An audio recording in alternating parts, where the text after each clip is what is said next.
Alright, this is 0101 with another basics video for you. This one is going over basic gates that you can use in Minecraft. So to start off, this is an OR gate. This is our A input here on this switch, this is our B input here on this switch.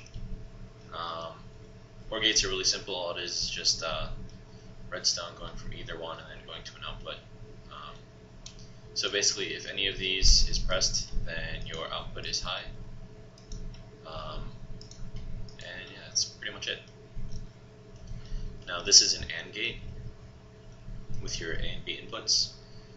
What this is will give you a high if both inputs are high. So right now this is our output right there, and you can see that it's not on right now. If you click on one of these, it still isn't on. But if you click on both of them, then it does go on. The way you make it is you take your first input and then you put a redstone torch on it that, what's the word? It inverts it, and then you do the same thing on the second one, and then you have that go on to another one, and then you combine those together, and then you put another torch on that, so that way it inverts the inversion of those two again, and then that's your output. It's pretty simple.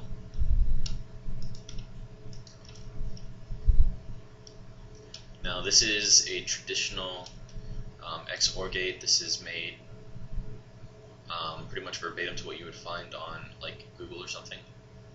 So this is actually a combination of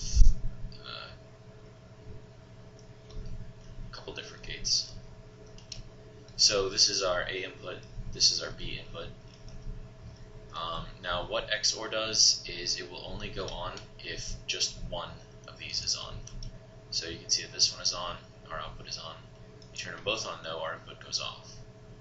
And then likewise, you flip it back so that way just one is on, your input goes on, you flip them so they're both off, and then the output goes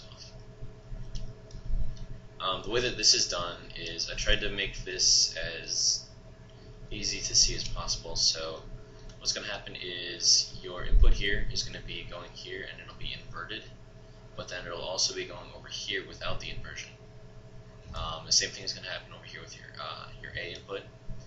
It's going to be inverted right here, but it's also going to go over here non-inverted.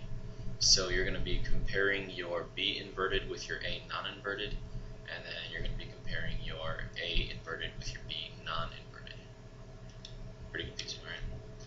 But then when you do that, all you have to do is just tap a little AND gate on there, on either one. So this will AND your B inverted with your A non-inverted. And then this one right here will AND your B inverted and your A not inverted, blah blah blah blah. Basically, you take that output, you AND them together, and then you get that. So this is the traditional way to do it. If you look it up on Google, you will see the circuit. That's what the circuit looks like. But with Minecraft logic, you can make it a lot smaller. So Minecraft logic uses a single piston. You have your A input here, you have your B input here. You're going to put a torch here, put a torch here, put two repeaters here, piston, block, and then your output will go here. And then this one works the exact same as the other one. You have just one on, it works. You have both on, it does not work. You turn that one off, it goes back on again. You turn them both off, and it turns off again. So that is the easy way to do it with Minecraft logic. Now this right here is a full adder. You're going to have your A input, your B input, and then your C in. It's carry in.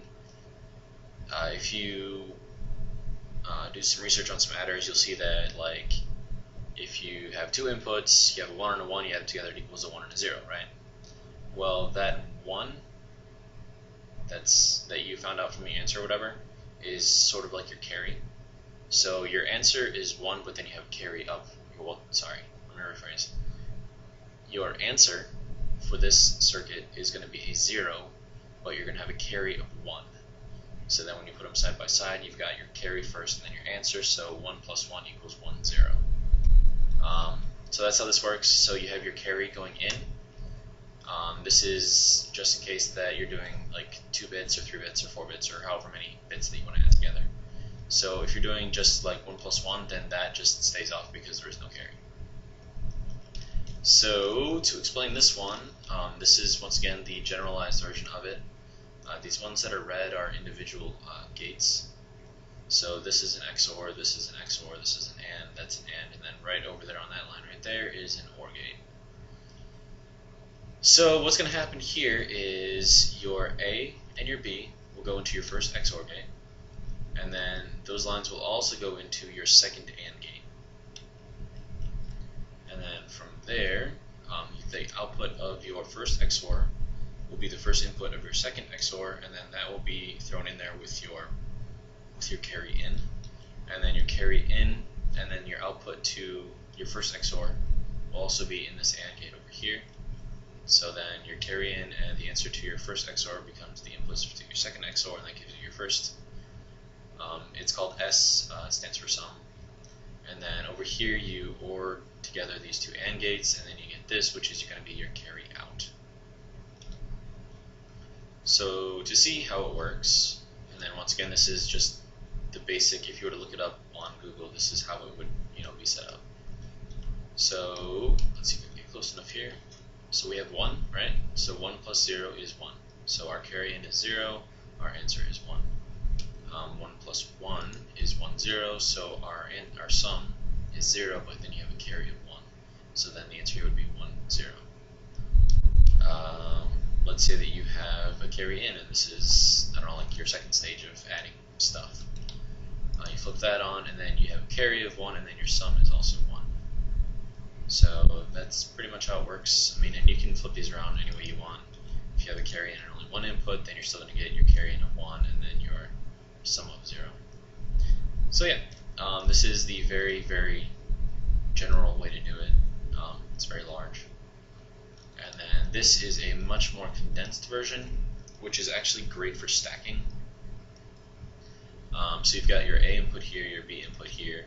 I actually did not come up with this design. This I found on the internet a while ago. Someone much smarter than I had made this up. But it looks like we've got a modified XOR gate here, and then another modified XOR gate here, and then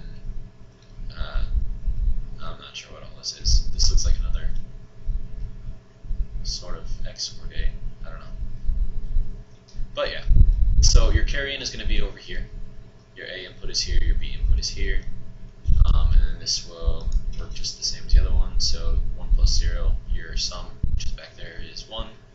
Your carry, you don't have a carry. You hit 2, your sum is 0, your carry is 1. And then you hit 3, and then your carry is 1, and your sum is 1. And the reason why I say this is great for stacking is because you can take another one of these and put it right beside it, and then your carry out goes to your carry in, which is what you would have to do anyways. So like for this one, in order for this to be stacked, I would have to loop this over here into the C input, or your carry input, onto the second one, which would just be a lot of blocks, a lot of redstone, a lot of space. But with this one, you set them side by side and it works. So that has been a basic introduction to Minecraft gates. To review, we had an OR gate here, an AND gate here, a very basic XOR gate here, a Minecraft logic XOR gate here. We have a basic full adder here, and then we have a much more compact full adder here. So that's the video. Hope you enjoyed it, and that is it. Let's see if I can remember